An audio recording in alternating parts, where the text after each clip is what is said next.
Oke teman-teman, hari ini kita lagi ngopi keliling, ngopling dan ngopi, ngopling ya ngopi keliling ya.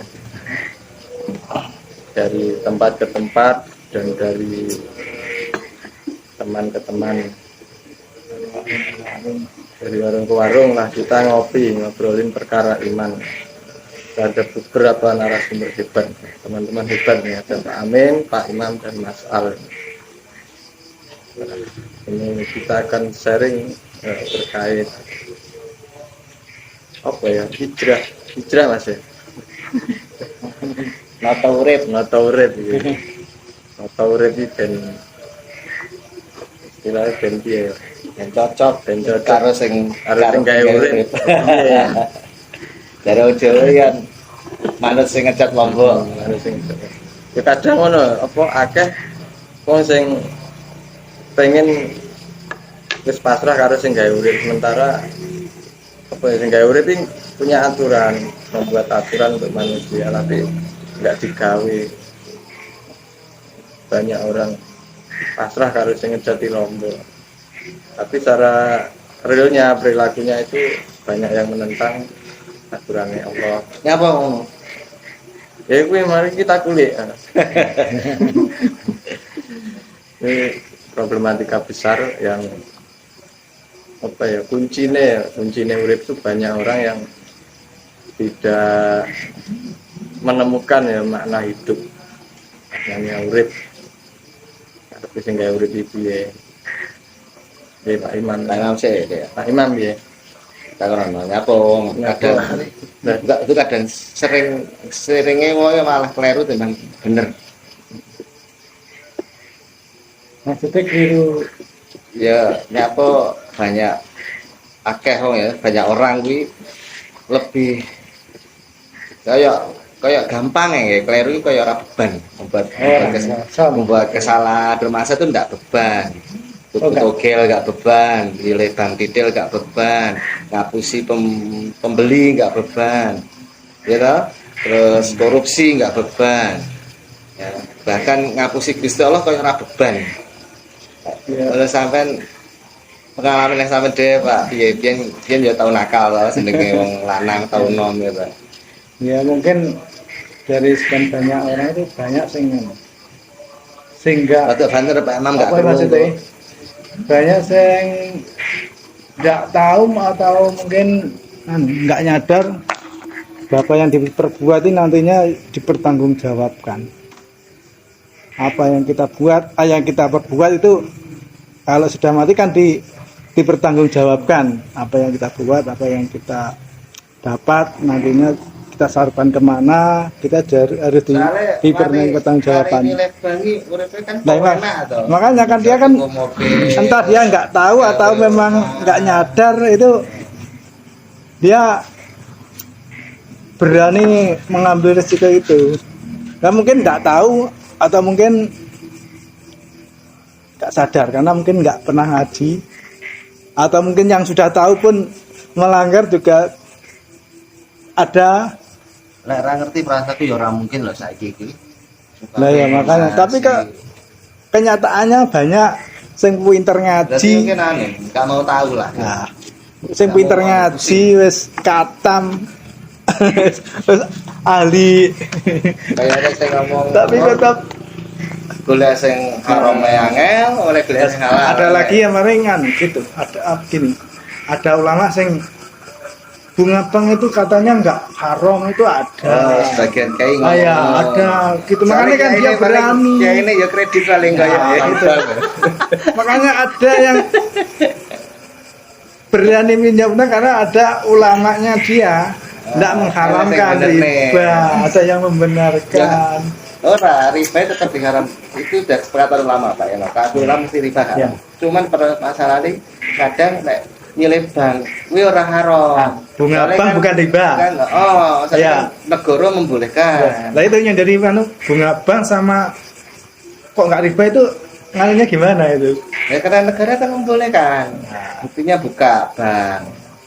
Bank boleh buka, terus wong oleh nyilek duit ning bank kan berarti kan boleh. Kalau negara kan patokannya bukan syariat, patokannya kan manfaat. Berarti- Selama manfaat bagi negara kan diperbolehkan. Keren lah Bapak terlalu pinter pen. Saya nggak pinter ya pen. Ya aku yang nggak pinter ya. Coba Mas Al,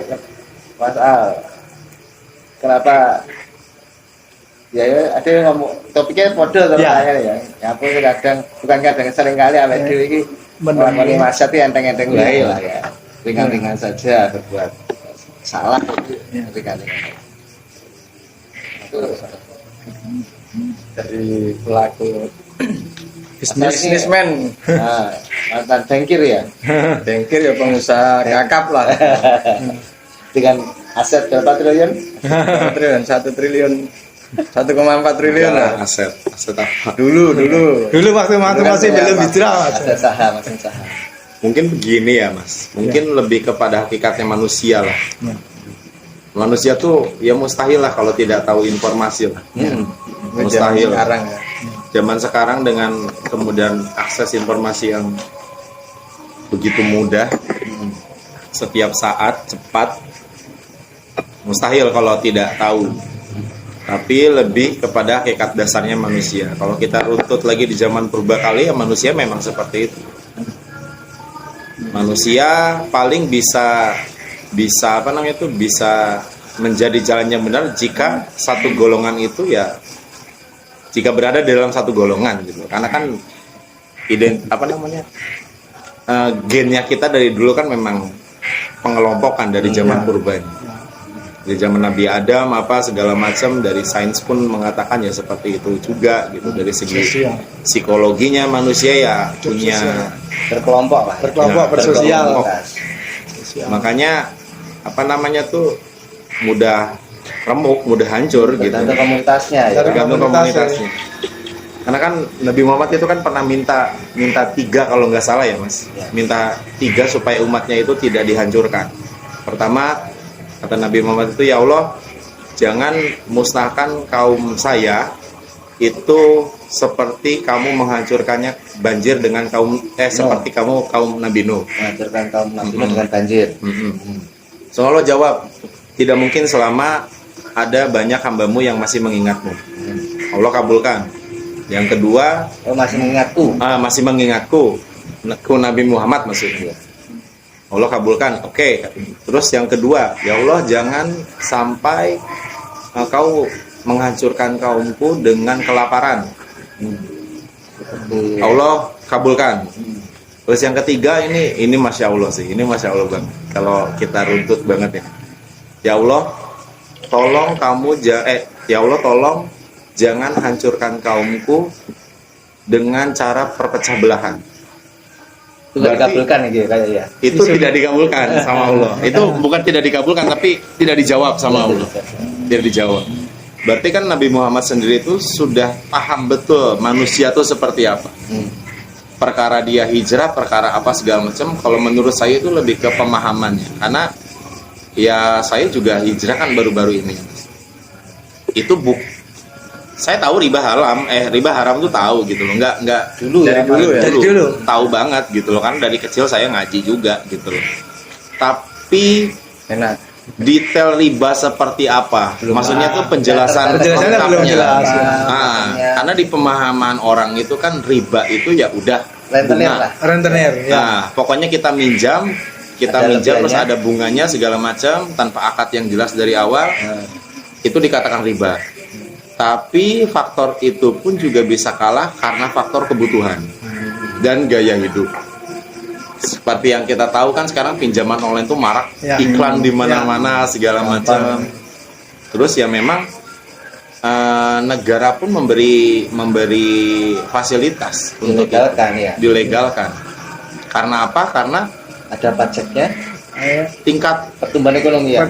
tingkat kebutuhan masyarakat akan pinjaman itu besar. Ya. Kenapa bisa seperti itu? Karena Agar nggak mau ngasih. tidak mencangkupnya pemerintah Indonesia itu untuk mensejahterakan. Rakyat ya. Poinnya kan di situ. Jadi masyarakat itu Masyarakat kan seperti itu. Suruh cari pakan sendiri lah ya. dari sendiri otomatis ketergantungan dengan Ah, ah. utang, pinjaman. Dan mudah gitu. Nah, apalagi Walaupun pada akhirnya malah mencekik ya. Bukannya menolong malah Berarti- mencekik. Bisa jadi faktor Kebutuhan. informasi, ketidaktahuan, terus faktor tadi kebutuhan, terus Kayak hidup. gaya hidup sama kenapa?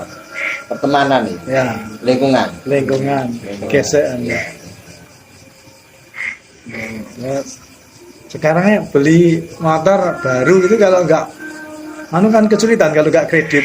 Kalau kredit apa ini motor lawas mending motor les lawas, gitu, DP, jadi motornya hanya terus. Kemarin saya sekarang gampang banget cari pinjaman. Bahkan kemarin kan sempat viral juga kan apa video konten-konten apa mau happy mau karaoke atau gimana gitu. Kenakalan. Nah, dananya habis tapi tinggal foto gini. Bikin konten rame itu cair. Tinggal foto KTP sama depan gini langsung cair dan pinjaman online. Begitu kan. Memang banyak faktor ya, dan nggak terlalu lama juga. Jadi kalau kita langsung mengkotakkan bahwa seluruh masyarakat kayaknya sudah tahu riba itu haram, tahu pasti. Tahu, Tapi ya. pengetahuan akan riba itu seperti apa itu yang belum tersampaikan. Menurut saya sih seperti itu. Karena ada ulama tadi yang katakan bunga bank nggak riba. Nah, itu juga. Itu kan malah simpang siur pemahamannya kan. masyarakat jadi berarti oleh. Ya, Kita ada pembenaran.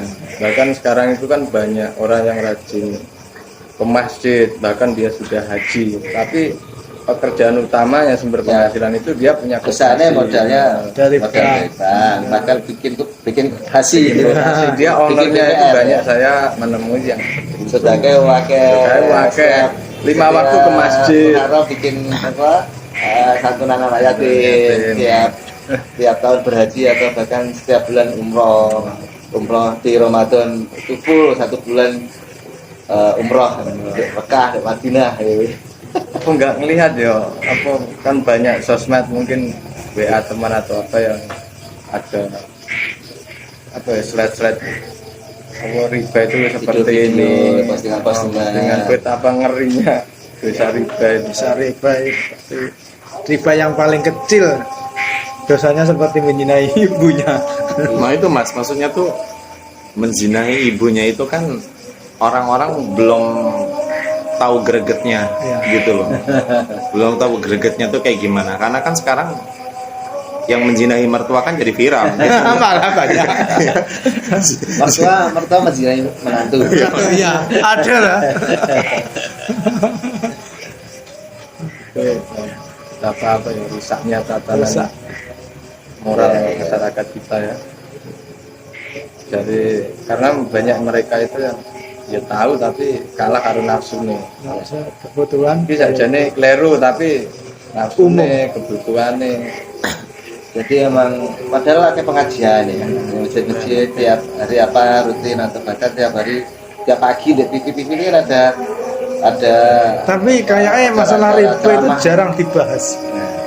Jarang bahas atau dimanapun jarang-jarang itu. Ya jarang. Makanya karena Indonesia ini sedang banyak riba, jadi nggak berani bahas. Ya,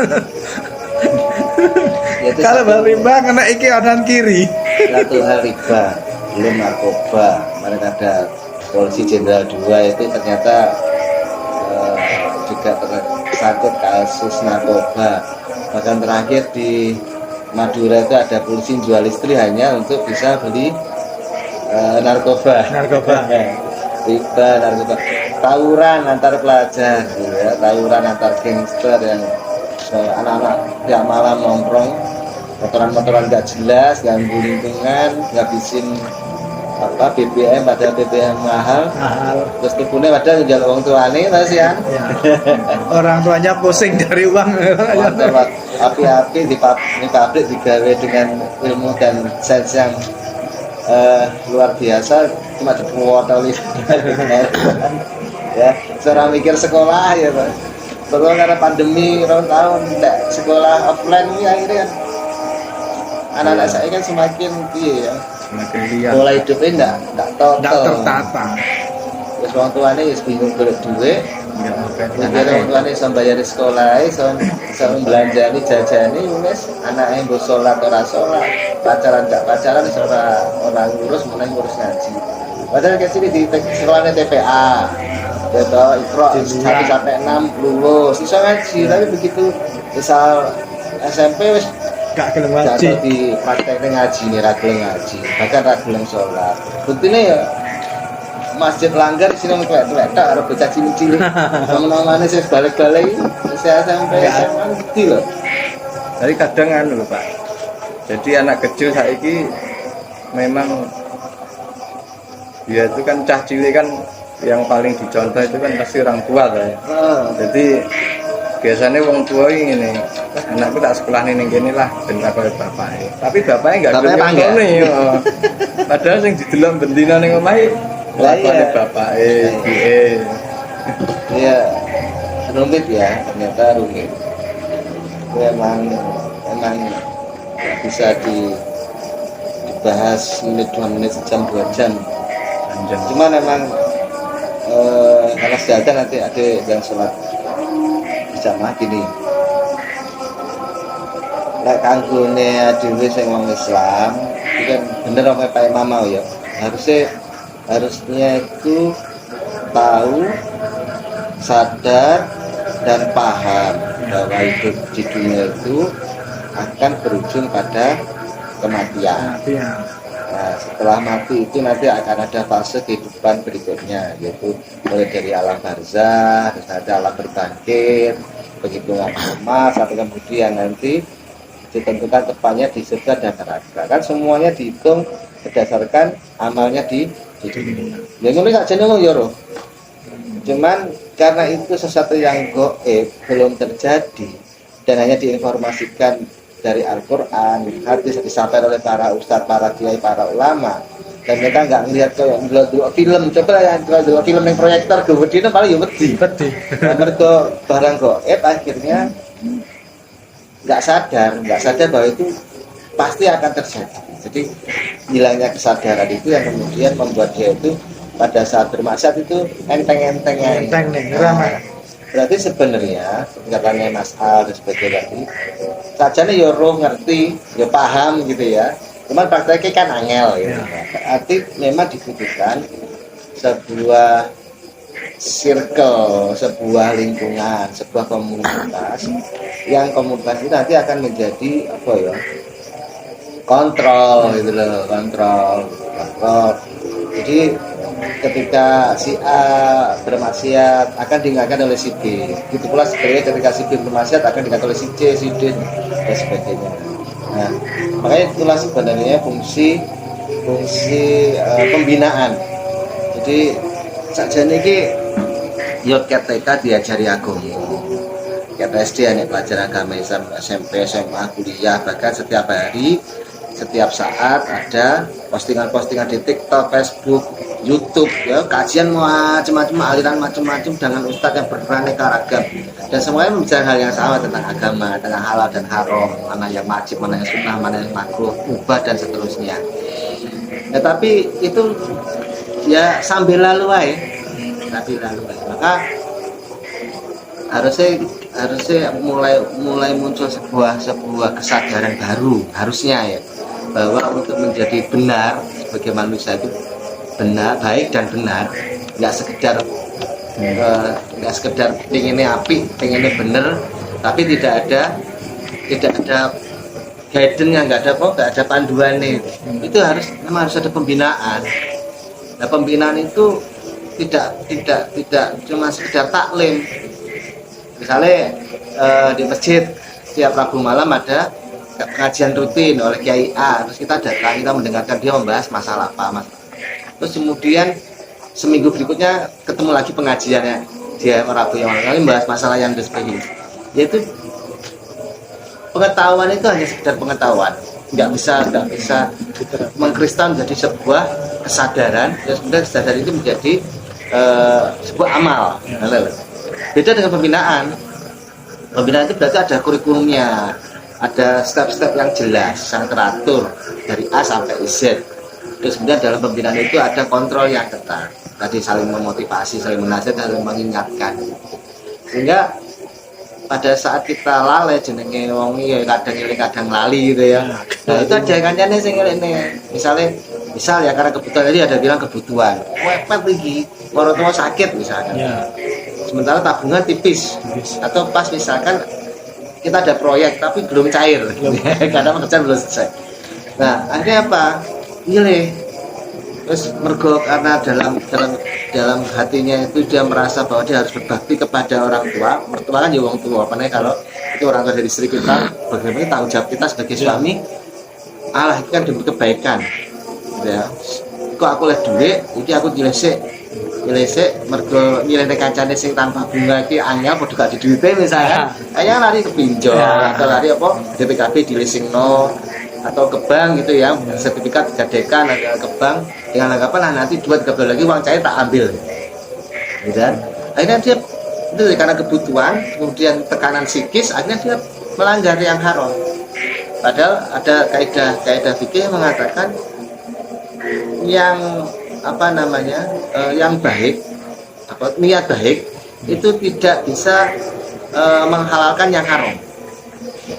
Bagaimanapun baiknya niat itu kan nolong orang tua, itu tidak bisa kemudian menghalalkan sesuatu yang haram seperti pinjam hutang yang beriba, yang mengandung riba tidak boleh.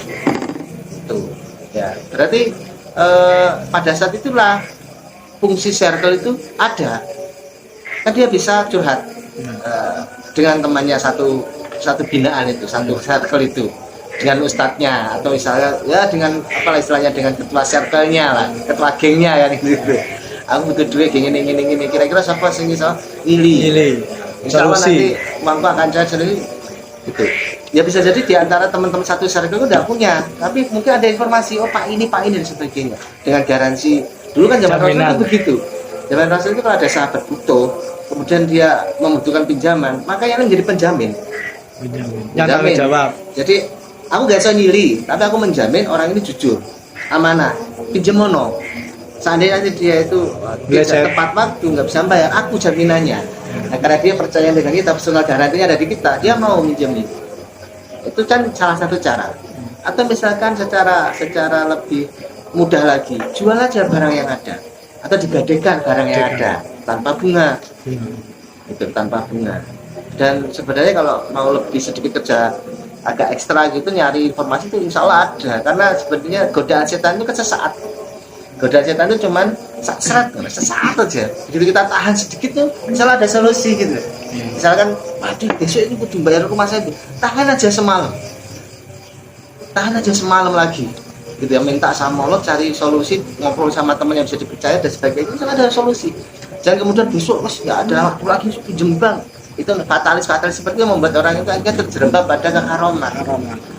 Itu fungsinya circle itu di situ. Itu saja. Sementara masa dari ini itu lepas dari circle itu. Circle yang kemudian ada pembina di dalamnya, ada kontrol yang kuat, ya. Ada celah-celah yang bisa dimanfaatkan untuk mencari solusi. Sekarang itu tidak ada. Yes kumpul konco ngopi, nyangkruk, lagi ngegame, gitu. Hobi tenis atau hobi baker, jadi touring ngono-ngono tok. Tidak ada pembinaan di dalamnya. Atau taklim saja. Buktinya apa ya? Setiap hari ada taklim di TV itu. Setiap hari orang juga riba, gitu. Beda dengan kita teman-teman yang mengikuti pembinaan. Padahal miskin melarat, tapi dia nggak mau juga nyuri, nggak mau juga nyolong, nggak mau juga korupsi, nggak mau juga pinjam bank. Ayo, itu kan bukti betapa sebuah pembinaan itu menghasilkan pribadi-pribadi yang kokoh, yang kuat dalam menjaga dirinya. Nah, ini tentang pembinaan ini menarik. Circle dan dalam format pembinaan ini. Nanti mungkin di video berikutnya ya kita bahas faktor lain ya, apakah pembinaan saja sudah cukup dan sebagainya. Insyaallah solusi. Pembinaan jangan ada solusi.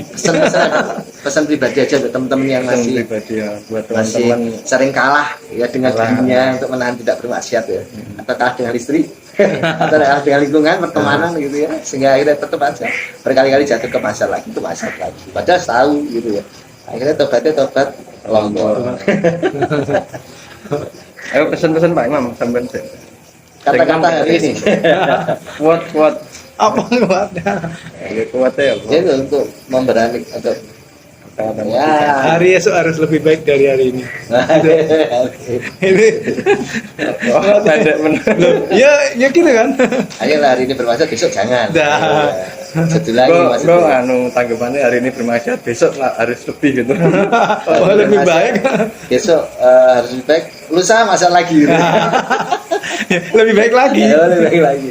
STMJ.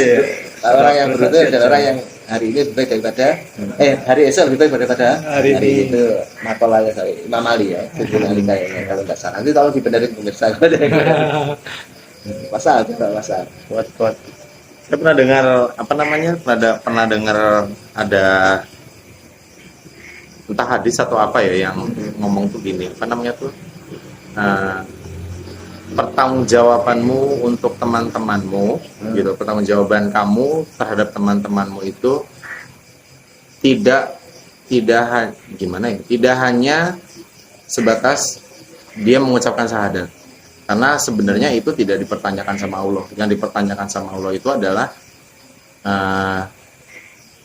kamu sudah memberikan penjelasan terbaik belum, itu kan poinnya ke gitu. teman-temannya Ke teman-temannya sudah memberikan penjelasan terbaik atau belum. Garis besarnya seperti ini. Kita gembar-gemborin riba haram segala macam. Terus kita mau orang yang udah hijrah terus dia ceritakan kisah hidupnya segala macam gitu. Kalau memang dia belum menemukan kesadaran bahwa riba itu haram dan dia belum menemukan arti hidup untuk hidup, bukan hidup untuk gaya hidup. Mungkin itu nggak akan pernah putus lingkaran setannya, Ya. kesadarannya ya gitu. Jadi kalau menurut saya untuk orang-orang yang mau meninggalkan riba ya benar-benar harus pure dari kebutuhan dia, memang tidak mau bersangkut paut dengan riba gitu. Jadinya kalau misalkan pesan untuk hari ini apa ya, semangat ya, apalagi Semangat berusaha. menjadi lebih baik lah. Ya. Apa? Sampean Pak, aku ngose kok. Ya mau barang toh. Ya aku carry no. Aku nom dhewe. Closing. Ya orang baik itu bukan orang yang tidak pernah salah. Hanya malaikat yang tidak pernah, dan malaikat itu bukan orang. Malaikat itu bukan manusia. Jadi kalau manusia itu ya memang sudah fitrah itu akan satu saat satu titik akan terjebak pada sebuah kekeliruan. Tetapi enaknya jadi manusia itu kan ada fasilitas istimewa dari Allah, yaitu fasilitas taubat. Karena memang dalam diri manusia itu sudah Allah bekali sejak lahir itu sopirnya itu kan fujura wa taqwa. Jadi dalam diri manusia itu ada kecenderungan untuk berbuat negatif, maksiat, kejahatan, dan ada juga kecenderungan untuk berbuat ketakwaan, sesuatu yang sesuai dengan aturan Allah. Tinggal bagaimana kemudian diri ini itu mengendalikan untuk kemudian tetap pada jalan ketakwaan, dan kemudian sekalinya waktu kita agak berbelok ada suatu kemaksiatan, ya kembali lagi itu yang fungsi pengendalian diri itu. Makanya tadi saya bilang penting sebuah kontrol. Tidak semua orang itu imannya kuat, tidak semua orang itu punya kesadaran yang seperti Mas Al bilang itu harus ada untuk bisa menentukan sebuah kemaksiatan. Itulah fungsinya pertemanan, fungsinya circle, dan tidak sembarang circle, tapi circle yang dikatakan ada sebuah pembinaan yang terus menerus. Gitu. Maka kalau hari ini itu ingat pesan. Ingat, ini satu lagi, tapi saya tidak apal matannya, tidak apal isi hadisnya. Ini saya dapatkan kemarin aja dari sebuah kajian di YouTube tentang fitnah, tentang kondisi umat manusia di akhir zaman. Ini satu hadis di mana Rasulullah itu intinya gini, Rasulullah itu sudah mengabarkan bahwa nanti suatu saat akan umatnya ini, kita ini yang akhir zaman ini akan menemui sebuah masa di mana antara kekuasaan dan Al-Quran itu terpisah. Kekuasaan itu berarti ya sistem hidup yang ada, sistem di mana kita tinggal, sebuah sistem kehidupan di mana kita tumbuh dan tinggal dan hidup di atasnya sampai mati di atas sistem itu terpisah antara kekuasaan atau sistem yang ada dengan Al-Quran. Nah, apa nasihat Rasulullah ketika itu terjadi? Maka kita oleh Rasul diperintahkan ya untuk menahan diri agar tidak katut-katut sekuler.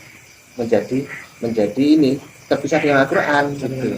Ya, jadi sekalipun kehidupan kita itu begitu rupa, begitu orang banyak mengajak pada pasar, orang itu kita lihat sing nyilih bang yo tambah sugih, wong kafir sing saiki sing joyo-joyo wong kafir-kafir kan. Yang menguasai dunia itu ekonomi orang kafir, menguasai politik orang kafir, semua orang Islam kan jadi pesakitan. Seolah-olah mereka kan kalau kita lihat materinya, mereka lebih sukses dari kita, berarti mereka apakah disel Tuhan? Enggak kan? Gitu. Nah, itu kondisi di mana kita memang oleh Rasul diperintah untuk menahan diri betul. Menahan diri betul sampai kapan? Bahkan sampai mati. Jadi misal seandainya pun kita kemudian itu tidak bisa makan karena nggak punya uang, kemudian kita nggak bisa pinjam kalau tanpa riba, artinya kita mau paksa untuk harus pinjam dengan riba, tapi kita nggak mau karena kita nggak mau makan riba, terus dengan keputusan kita itu kemudian kita mati karenanya, itu jauh lebih baik kata Rasulullah.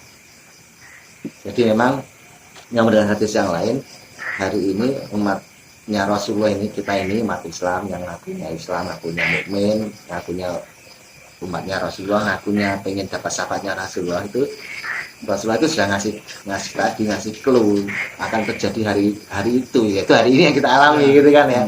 Dan memegang kebenaran agama ini, kebenaran ajaran ini seperti menggenggam bara api yang sangat panas. Kalau kita lepas, kita hanya yang akan terlepas dari agama, berarti kita celaka ya. Tapi kalau kita genggam sangat panas. Tapi Rasulullah suruh kita tetap genggam ya. Kalau kita harus mati dengan menggenggam ini, ya kita nggak apa-apa mati dengan menggenggam agama. Itu gambaran visinya tuh seperti itu. Supaya nanti kalau pas kita agak tergoda bermaksiat gitu, kita ingat-ingat gitu. Salah begitu untuk sore ini. Sore ya udah. Ya. Udah malam. Malam. Jadi cukup ya. Cukup. Ya kamu cari Closing statement dari saya tuh gini. Jadi kalau buat teman-teman yang belum hijrah, takut hijrah, mungkin yang terkait teman-teman yang punya usaha, aku hijrah nggak pinjam bank nanti nanti usahanya, nanti rezeki serut, itu nggak ada hubungannya. Karena kita hijrah karena Allah itu bisa yang menciptakan bumi dan langit, dan kita semua itu begitu gampangnya ngasih rezeki. Ada manusia itu jenenge sudah rezekinya sudah ditakar sendiri-sendiri, sudah digariskan. Kenapa kita harus takut dengan kehilangan dunia? Sedangkan kita hijrah itu karena kita ingin memenuhi panggilan Allah untuk bukan hanya dunia nanti yang dikasih sama Allah, tapi juga dikasih insya Allah dengan pahala yang luar biasa dan kehidupan yang kekal dengan kenikmatan, yaitu surga. Amin. Jadi jangan takut untuk hijrah tobat ya. Dunia itu kecil bagi Allah. Berarti semangat kakak. Semangat.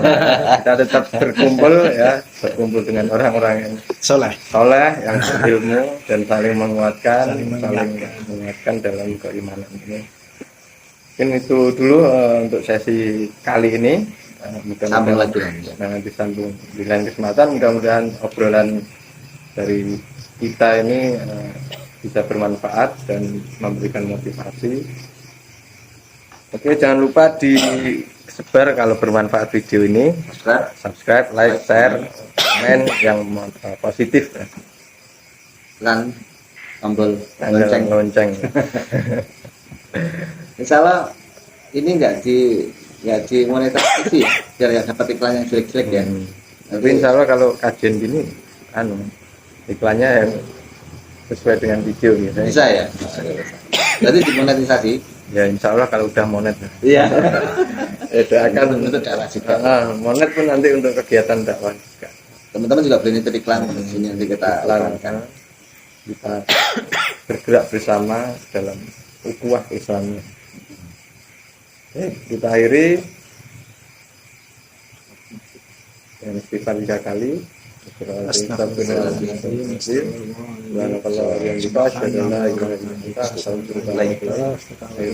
Assalamualaikum warahmatullahi wabarakatuh. Waalaikumsalam.